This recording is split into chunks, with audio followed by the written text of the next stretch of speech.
Hello, and welcome to part two of three, the series looking at the game Risk of Rain 2.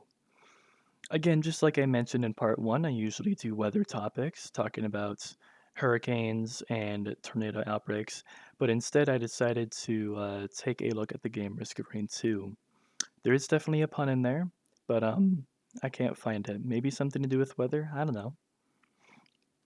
In this second part of three, we are going to be looking at all of the normal bosses that you will encounter throughout your run, excluding Mithrix, which is the final boss of the game, and a few others like the Gold Giant Stone Golem which happens from a Gold Shrine of Chance that you can do.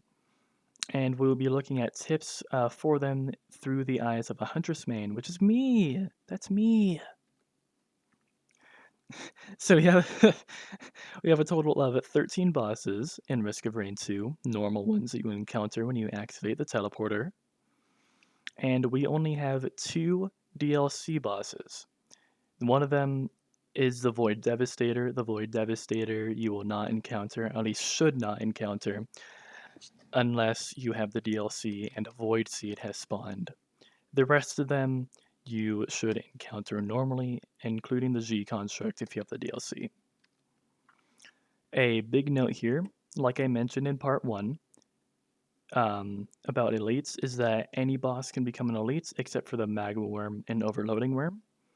That, but also all bosses can spawn at higher difficulties as normal enemies. So instead of having their name shown, for example, like Wandering Vagrants, and then a big red health bar, they will instead have a yellow health bar, indicating that again they are a normal enemy and not the boss. A thing here, just like in part 1, is that different maps spawn different bosses. Let's see, so in stage 3, you can get, I believe starting at that point, you could get an Imp Overlord, Abandoned Aqueduct. These three stage 2s is when you could get a Clay Dune Strider, etc., etc. Stage 5, you can get a G Construct or a Grandparents, but that isn't critical information. You do not absolutely need to know what map spawns what enemies in any way, shape, or form. You just need to start the teleporter and then focus on the boss.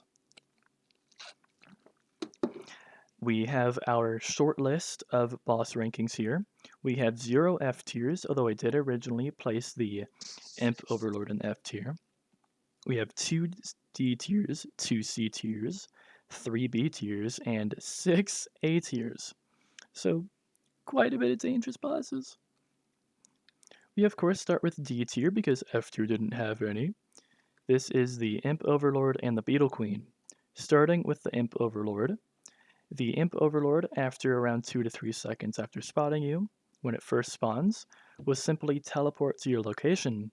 There is a big red circle that shows where it is going to teleport to right on the ground. This makes this teleport very easy to dodge. Now, the reason why it teleports to you is because it wants to do its melee attack, which does 5 times 200% damage. That is a total of 1000% damage. I saw the 2 and thought 2000. It's 1000% damage. Because this red circle shows up from where it's going to teleport, this makes it very easy to dodge. And if you're a huntress, simply arrow rain that location, or just in the middle of that circle, since that circle is going to be bigger than the arrow rain radius.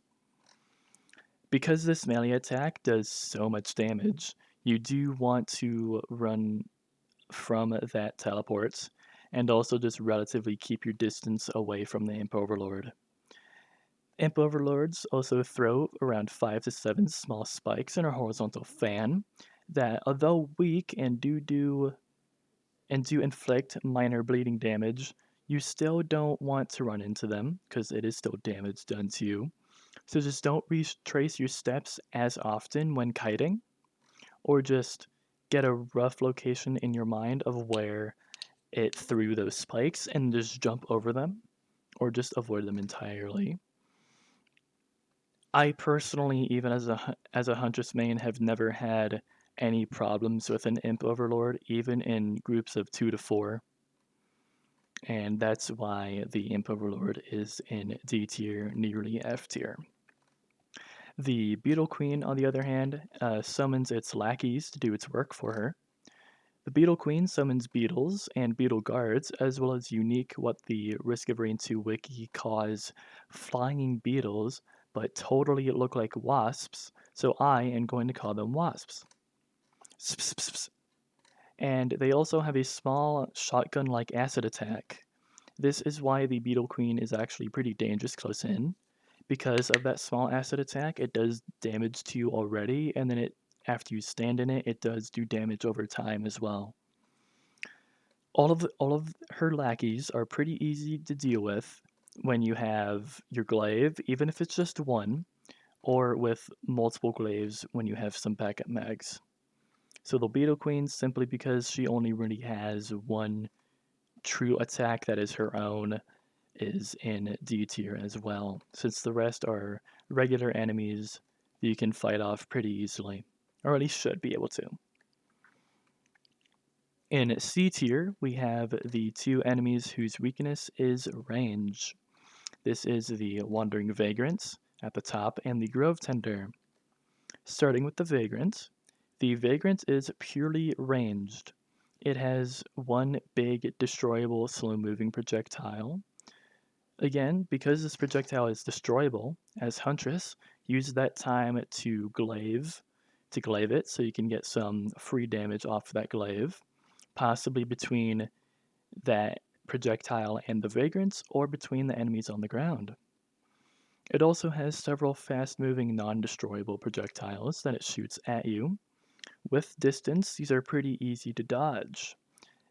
These projectiles, because they are numerous, will do quite a large amount of damage if you are caught by them.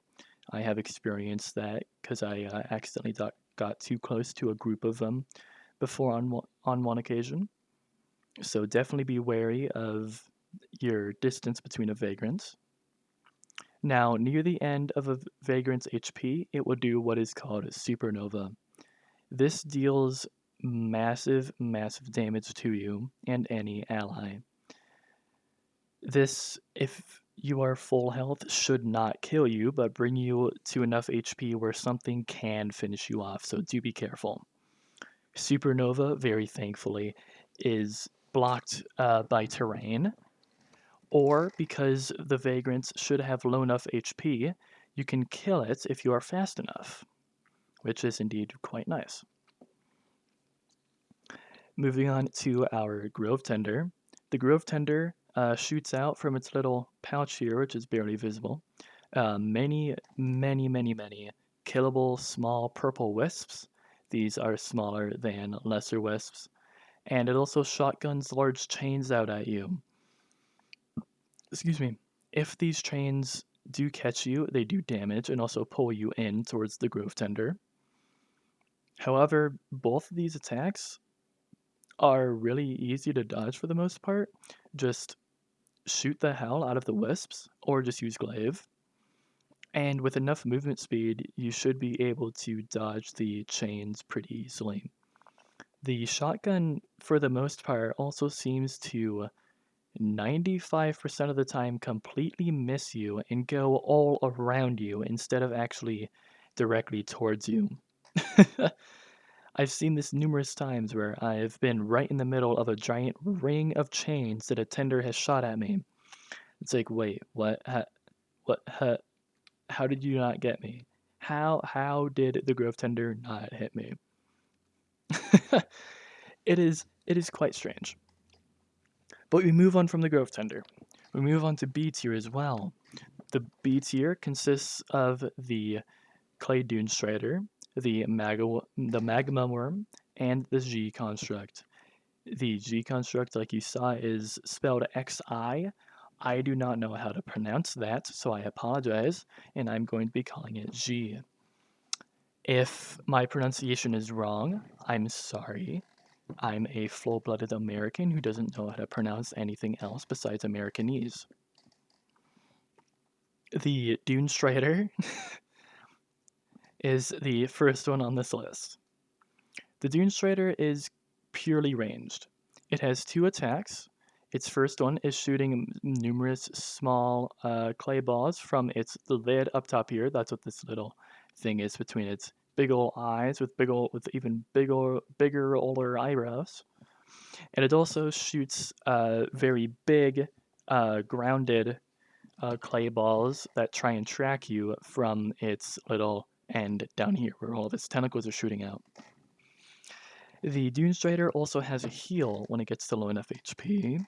This heal is taking advantage of everything around it. It shoots out numerous tentacles and steals the HP of other enemies and other allies in the area. This does cause the Dune Strider to gain an armor boost, a pretty substantial armor boost. This does make it very challenging to kill a Dune Strider while it is healing. However, it is not impossible to kill it while it is healing. Especially if you have a Shattering Justice, this makes it much easier, but even then that additional healing done to it is still going to take you a little bit longer. Switching gears to the Magma Worm. The Magma Worm is something just like the Dune Strider that you want to keep your distance from. Now, if you are a Huntress, then you are all too familiar with having to be within your own attack range, which, yes, is a problem and does limit how far you can get.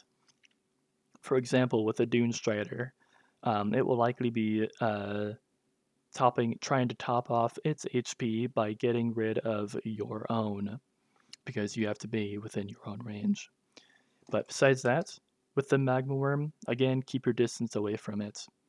Magma Worms can also target drones, turrets, and other allies. It can even do this mid-attack, which I have seen.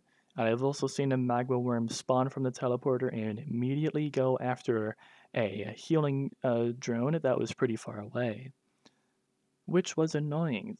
No, come fight me. I'm the target. Stop it. Stop hurting my precious little boys and come over here and fight me like a man, Magma Worm. Once the Magma Worm comes over there and fights you like a man, you want to get it into an open area.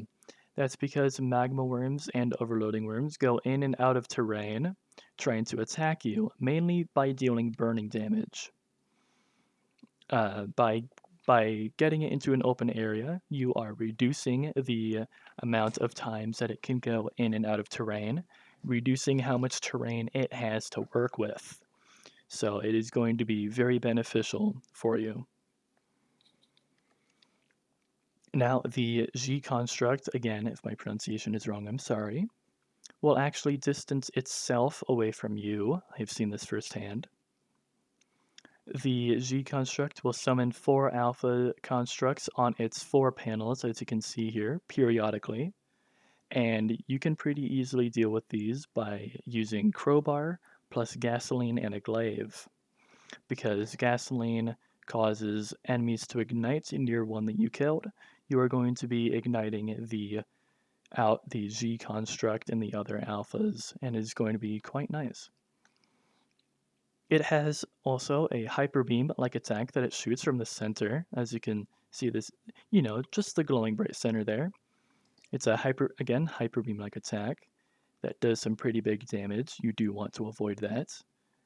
When G construct gets to low enough HP, it produces a shield that can be destroyed. Usually at also around this time, it also summons 4 alphas as well, if it has not done so already within the G construct. Sorry, within the alpha construct cooldown. Within the spawn timer cooldown for the alphas is what I mean, if that makes sense.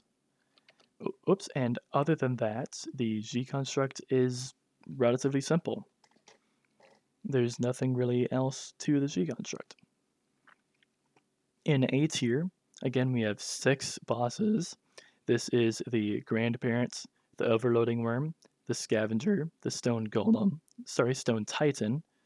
Just like how in part 1 I said that I constantly mix the two up? Yeah. the Solus Control Unit, and the Void Devastator. Starting with the grandparents, and this is not in a true tier list order, just in alphabetical order. The grandparent, when it first spawns, has knockback. I have managed to receive this knockback in one of my most recent runs, and that was not cool. It was in a spot where the teleporter was in a spot where I could not really run away from it, and yeah, that spawn knockback is not something to mess with. The grandparent has no melee attacks, but its other range attacks will be much harder to dodge when you get closer in. Now, if you do not have an option of being far enough away from a grandparent, then just be extra careful. Because it has a rock throw, grandparent only spawns starting on Sky Meadow. There's a lot of rocks, big asteroids there, or however you want to call them. Big floating Gmod low gravity rocks. And it also shoots a gravity star. This gravity star has a certain range and will try and pull you away from the grandparents. The grandparents' most devastating attack is called Solar Flare. Number one, it's burn stacks. It's burn stacks very, very fast, very, very quickly, and the burn does a crapload of damage. This Solar Flare happens only at below 50% HP, and usually and I have only been able to kill a grandparent before Solar Flare starts only once before, because it starts at 50% instead of like 10 or 15 like Wandering Vagrant's Supernova. The solar flare is created by a star the grandparent creates above itself, so you want to break line of sight with that solar flare if possible. If you can't, then simply get out of the range of solar flare, which is extremely, extremely massive. So that is a problem.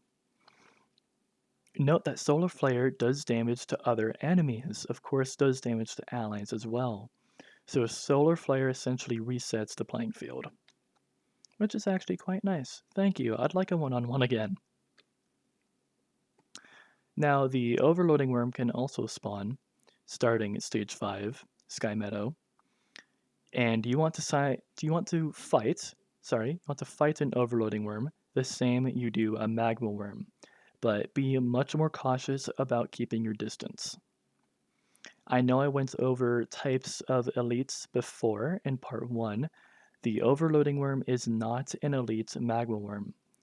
The overloading worm shoots out, periodically summons lightning, I should say. It doesn't shoot out. It periodically summons multiple lightning strikes, like the Royal Capacitor does. These do much more damage than the magma worm could ever dream of achieving. And because it does just that much more damage, and I do mean a lot more damage, be much more vigilant in keeping your distance. Also, keeping your distance away from it, you do want to keep your distance away from, is the scavenger. Scavengers spawn with completely randomized items that includes an equipment and some red items. They will periodically gather items as well. From where? I don't know. Up their ass? I don't know where they keep them. I don't know where they get them. Just digging them out of the ground. I don't get it. You want to very quickly judge and discern all of the items on Scavenger for the most part. You don't need to judge every single one, just the important ones. As it usually shows off its equipment relatively early. It also has its normal attacks, which also do a fair bit of damage. So just keep your distance, keep moving from a scavenger. They are extremely dangerous. We move on to the Stone Titan. The Stone Titan is the only A tier boss you can encounter starting at stage 1. Just like the Stone Golem's laser, the Stone Titan's laser can be blocked by terrain. This charges up and then is a very long period beam. So instead of a one-time shot, it is like combining the charging of the Stone Golem's laser, but with the G Construct's beam. The Stone Titan also has a attack that it plunges its fist into the ground, and then a red ring shows up. That's where its fist is going to pop out from. This will throw you quite high into the air. Now, if you're already in the air and coming in for a landing, and if this fist shows up, it will try to accurately predict where you are going to land. I have seen this numerous times, and it is definitely it is very accurate about this. So you definitely want to be careful about that. Take it into consideration. Another very, very high threat here, of course it's A tier, is the Solus Control Unit. The Solus Control Unit spawns 3 Solus probes at a time, periodically. It also shoots 6 shots in a line, either vertical or horizontal, at you, the player. And it has a massive shield that can happen at around 25% HP. If you are fighting the boss version of it after killing a couple mushroom patches on a certain map, then the shield turns on and off. I forget which map that is, and it's also not a regular boss for the most part, so don't worry about it. The Solus Control Unit's biggest threat attack is Charged Detonation. First of all, in a huge blue area, this slows you down. It then charges up for around 5 seconds. Then after that, it deals damage to you if you are in the area, and frickin' launches you. I mean, this launches you sky high. Big problem, especially if you do not have a teleport to get out of that fall, or a Hopo feather to break that fall, because then you are going to be in for some big damage on a landing. Our last boss here is the Void Devastator. The Void Devastator should only spawn from Void Seeds. Again, it is a DLC boss. The Void Devastator, from its left arm, shoots 10 white bombs that can stick to terrain. After this, and after a period of time, it shoots one large black bomb. This black bomb does look very similar to the SD black hole of the Reaver and Jailer, but I promise you it is not a SD black hole. This large black bomb simply tracks you and then after a certain amount of time explodes. After this black bomb explodes, all remaining white bombs explode as well. When the Void Devastator gets to 50% HP and lower, it starts firing the Void equivalent of the guided missile, of the green item guided missile that you can get. The Void Devastator SDs similar to the Void Reaver. Now we are finally done with part 2, looking at the tips for our bosses here. Sorry, I got distracted. Overall tips again, when you activate the teleporter, you want to move away from it. You do not know where the boss is going to spawn at. It could spawn right next to the teleporter, it could spawn a fair bit away, but at least stay within the teleporter's charging radius, which is pretty big, thankfully. And if you cannot stay within that radius, then that's perfectly okay too, to recoup or run away and then run back in to kill the boss or whatever. Say there's no terrain to block a Vagrant Supernova, then just get out of that, just find some cover, and then run back in. But again, at least just gain some distance away from the teleporter so you're already starting to move around. If there is a swarm of, let's say, wandering vagrants, focus on just one of them first, and then another, and then another. You do not want to have to deal with 2 separate supernovas going on from different locations at the same time. I doubt that there is a piece of terrain that will block both of them, unless you are on a certain map which is a fair few to be honest. But still, it's just, that's something you don't want to deal with, because that probably will KO you. If a Malachite spawns, I'm not talking about a Malachite boss, I'm talking about a regular Malachite enemy. Unless you need to dodge a boss's attack or attacks, or a boss is close to being dead, focus on that first, very quickly, and then focus on the Malachite. That Malachite is, just like I said in part 1, going to be dealing 600% the normal damage a regular enemy will be doing, and will also prevent healing if you are hit by any of its attacks or by its spike balls. So with every single boss being able to deal big damage in some way or another, that's going to be a very big problem. Which is why I say to take a Malachite's life first. Take its life. Remove Malachites from existence. And that is all that I have for part 2, looking at the game Risk of Rain, folks. We have seen in part 1, looking at all of the normal enemies. This was part 2, looking at all of the normal bosses. In part 3, we will be looking over all of the items that I recommend for Huntress. That one is probably going to be the longest one of the series, because simply going over so much, there's a lot of things to cover there. Stay tuned for part 3. I hope that you learned something here, and I hope to see you in the next video. Thank you so much for watching.